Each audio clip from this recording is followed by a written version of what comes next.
Praise the Lord. தேவனுடைய ராஜ்யம் அப்படின்னா என்ன?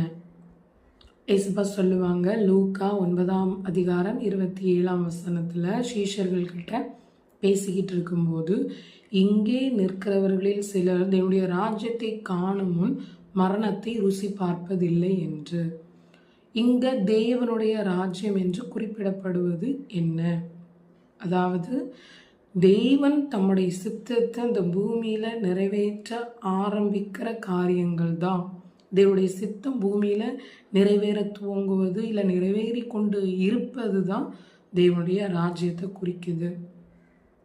இதில் பார்த்தோன்னா ஏசப்பா இந்த பூமிக்கு வருவாங்க.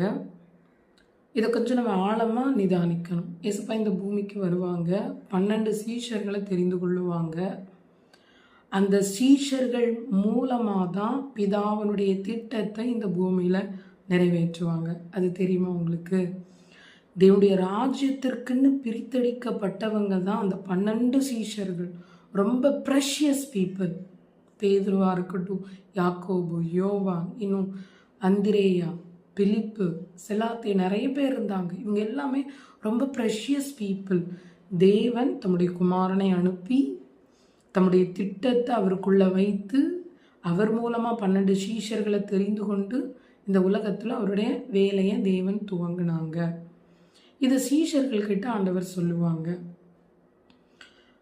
அது உண்மை, அது நிறைவேறிச்சு. எப்படின்னா, தேவனுடைய ராஜ்யம் இந்த பூமியில் ஆரம்பிக்கிறதுக்கு முன்பதாகவே மரணத்தை பார்த்த சீஷர்களும் இருந்தாங்க. சபை என்கின்ற ஒன்று இந்த பூமியில் ஆரம்பிக்கிறதுக்கு முன்பதாகவே யாக்கோபை வெட்டி கொன்றுவாங்க.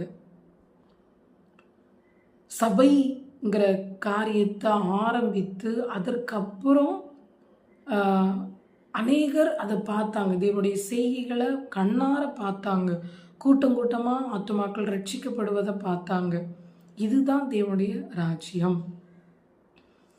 இப்போ அந்த 12 சீஷர்களை கொண்டு தான் தேவன் இந்த பூமியில் தம்முடைய ராஜ்யத்தை கட்ட ஆரம்பித்தார். இன்றைக்கு எத்தனை கிறிஸ்தவர்கள் நம்ம பெருகி இருக்கிறோம், எத்தனை சபைகள் பெருகி இருக்குது, எத்தனை ஊழியர்கள் எழும்பி நிற்கிறாங்க, லட்சக்கணக்கான கிறிஸ்தவர்கள் எழும்பி நிற்கிறோம். அப்போ இதுதான் தேவனுடைய ராஜ்யம். நீங்களும் நானும் அதில் ஒரு பிரஜை. தேவனுடைய ராஜ்யத்தில் நாம் எல்லாம் பிரஜைகளாக இருக்கிறோம். சிலர் அதில் ஆசாரியர்களாக இருக்கிறாங்க, ராஜாக்களாக இருக்கிறாங்க. ஸோ இதுதான் தேவனுடைய ராஜ்யம். கர்த்தருக்கே மகிமை உண்டாகும்.